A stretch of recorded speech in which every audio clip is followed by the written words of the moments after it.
स्थिति में परमेश्वर की स्तुति करे, परमेश्वर की आराधना करे, परमेश्वर की प्रशंसा करे।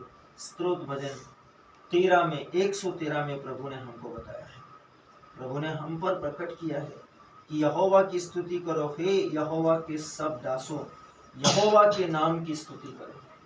सोचिए कि भजन कर्ता को क्या पड़ी थी जो वो बोले कि यहोवा के सब सेवकों, यहोवा के सब दासों, उसकी स्तुति करो, उसके नाम की स्तुति करो।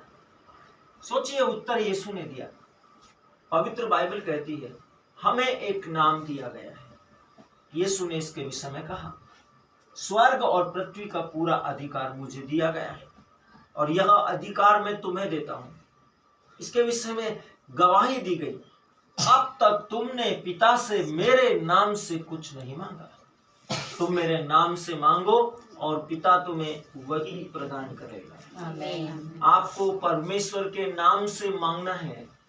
हर बार जब आप प्रार्थना करते हैं परमेश्वर के नाम से बोलो, प्रभु यीशु मसीह के नाम में पिता मैं आपका धन्यवाद देता हूँ इन वस्तुओं को मांगने के लिए, मुझे हियाव देने और विश्वास करने के लिए। मैं इन पर विश्वास करता हूँ कि जो मैंने प्रार्थना में विश्वास के द्वारा मांगा है, मैं विश्वास करता हूँ कि वो मुझे मिल गई और मुझे मिल जाएगी। हर बार आप जब प्रार्थना करते, विनती करते यीशु मसीह के नाम में, उसके लिए धन्यवाद दीजिए। आपकी प्रार्थना अनसुनी नहीं होगी। आप सुनिए कि भजन कर्ता ने क्या कहा। स्तोत्र भजन 113 में यहोवा की स्तुति करो। वो बोल रहा है परमेश्वर की स्तुति करो, हे यहोवा के दासों उसकी स्तुति करो, यहोवा के नाम की स्तुति करो। यहोवा का नाम अब से लेकर सर्वदा तक धन्य कहा जाए। परमेश्वर के नाम को जब आप धन्य कहेंगे, सोचिए उसने कहा जो मुझे आशीष देगा मैं उसे आशीष दूंगा, जो मुझे महिमा देगा मैं उसे महिमा दूंगा, जो मुझे सम्मान देगा मैं उसे सम्मान दूंगा। यीशु ने इसके विषय में बहुत संक्षिप्त कहा, यदि तुम मुझे मनुष्यों के सामने स्वीकार करोगे तो मैं भी पिता के सामने तुम्हें न्याय के दिन स्वीकार कर लूंगा। सोचिए मेरे प्रियो, न्याय करने का अधिकार, न्याय का पूरा अधिकार यीशु के हाथ में है, इसलिए उसके नाम की स्तुति करो। यहोवा का सबसे आशीषित और अनुग्रहकारी, शीघ्रता से, तेजी से, जल्दी से, फट से उत्तर देने वाला नाम है यहोवा। और यहोवा के इस नाम को उसने निकनेम के रूप में बदल दिया और कर दिया यहोशे। सोचिए जब माता मरियम यीशु मसीह को बचपन में बुलाती थी तो यीशु का रियल नाम यहोशे है, वो यहोशे यहोशे कहती थी। और आप और मेरे लिए जब आप अंग्रेजी बाइबल में उस नाम को अनुवाद करते हैं तो वो बन जाता है यीशु या जीसस क्राइस्ट। परमेश्वर का वचन कहता है यहोवा के नाम की स्तुति करो, उसके दासों उसकी स्तुति करो, वो यहोशे है। आप सोचिए उसके नाम के आगे आ रहा है यहोशे। सोचिए कि केवल एक ही नाम है यीशु का नाम, जिसमें आप शालोम को देखते हैं, समृद्धि को देखते हैं, सफलता को देखते हैं, ब्लेसिंग को देखते हैं, पुनरुत्थान को देखते हैं, अनंत जीवन को देखते हैं। उस नाम से अंधे देखते हैं, बहरे सुनते हैं, मृतक जिलाए जाते हैं, कोढ़ी शुद्ध किए जाते हैं, गूंगे बोलते हैं, लंगड़े चलते हैं। सोचिए उस नाम में कितनी सामर्थ्य है। आकाश, पृथ्वी, पाताल, नक्षत्र उसको उत्तर देते हैं। वह नाम सब नामों में श्रेष्ठ है। उस नाम से प्रार्थना कीजिए, उस नाम से धन्यवाद दीजिए, उस नाम से आराधना कीजिए, उस नाम को ऊंचा कीजिए। आप ऊंचे कर दिए जाएंगे इस विश्व में। आमीन। इस विश्व की परिस्थितियों में आपके हालात पहले जैसे नहीं रहेंगे, वे बदल जाएंगे प्रभु यीशु मसीह के नाम। परमेश्वर का वचन कहते हैं यहोवा का नाम अब से लेकर सर्वदा तक धन्य कहा जाए। उदयाचल से अस्ताचल तक, सूर्य उदय से लेकर सूर्य अस्त तक यहोवा का नाम स्तुति के योग्य है।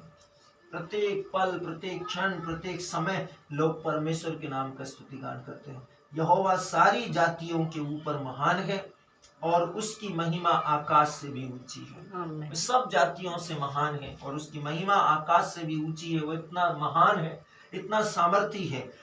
भजन करता नहीं रुकता है और वो कहता है हमारे परमेश्वर यहोवा के तुल्य कौन है, वह तो ऊंचे पर विराजमान है। परमेश्वर का वचन कहता है और आकाश और पृथ्वी पर दृष्टि करने के लिए झुकता है। वो इतना ऊंचे पर है कि आकाश पर भी दृष्टि करने के लिए झुकता है। पृथ्वी पर भी दृष्टि करने के लिए झुकता है, पृथ्वी पर रहने वाले लोगों के लिए दृष्टि करने के लिए झुकता है। सोचिए, वचन कहता है सर्वशक्तिमान का, वह कंगाल को मिट्टी पर से और दरिद्र को घूरे पर से उठाकर ऊंचा करता है।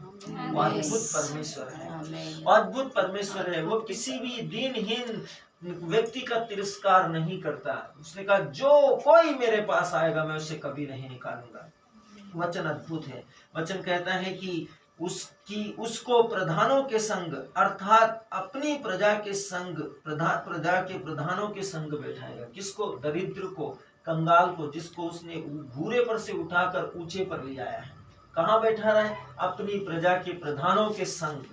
सोचिए, परमेश्वर की प्रजा के प्रधान कौन है? आप और मैं परमेश्वर की प्रजा है, और हमारे ऊपर जो प्रधान है उन प्रधानों के संग वो बिठा रहा है।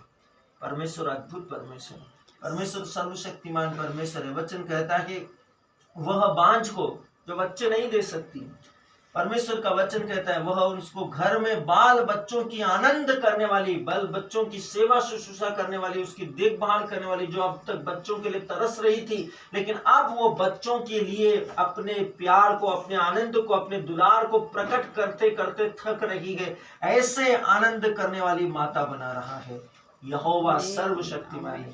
ये ऐसा आनंद है कि आप उस आनंद को थक जाएंगे रिसीव करते करते, लेकिन आनंद प्रतिदिन नया होता चले जाएगा, प्रतिदिन अनुग्रह में बढ़ता चले जाएगा, प्रतिदिन अनुग्रह का आनंद आपके जीवन में जीवन की नदियों के समान निरंतर फ्रेश और ताजा होते रहेगा।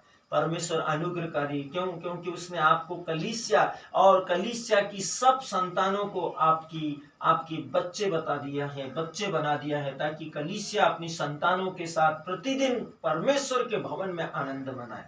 संता माखांदा लवी हिंद